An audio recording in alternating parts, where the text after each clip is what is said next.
یہ کہانی ایک چھوٹے سے گاؤں کے لڑکے فہد کی ہے۔ فہد ہمیشہ اپنے گاؤں کے باہر ایک پرانے درخت کے نیچے کھیلتا رہتا تھا۔ وہ درخت اتنا قدیم تھا کہ اس کے تنوں میں دراڑیں اور شاخوں میں ایک پراسرار سی خاموشی چھپی ہوتی تھی۔ گاؤں کے بزرگوں نے ہمیشہ اس درخت کے بارے میں کہا تھا کہ اس کے نیچے کبھی نہ بیٹھنا، کیونکہ وہاں کچھ عجیب و غریب چیزیں چھپی ہوئی ہیں۔ ایک دن فہد اپنے دوست علی کے ساتھ کھیلنے نکلا اور دونوں نے فیصلہ کیا کہ وہ اس درخت کے نیچے بیٹھ کر کچھ وقت گزاریں گے تاکہ اس کی پراسراریت کو جان سکیں۔ تمہیں نہیں لگتا کہ یہ درخت کچھ عجیب ہے؟ علی نے ڈرتے ہوئے کہا۔ فہد نے ہنستے ہوئے کہا، یہ بس ایک درخت ہے، کچھ نہیں ہوتا، اور وہ دونوں درخت کے نیچے بیٹھ گئے۔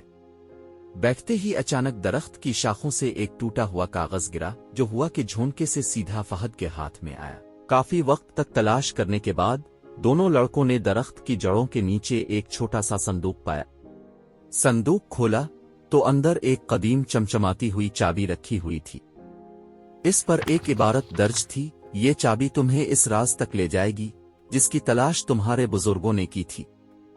فہد اور علی نے اس چابی کو سمجھا نہیں، لیکن اس کے بعد دونوں لڑکوں نے فیصلہ کیا کہ وہ اس چابی کا راز معلوم کریں گے۔ گاؤں کے بزرگ کے پاس جا کر اس چابی کے بارے میں پوچھا تو بزرگ نے حیرانی سے کہا، یہ چابی ہمارے اجداد کی تھی، جو گاؤں کے خزانے کا دروازہ کھولتی۔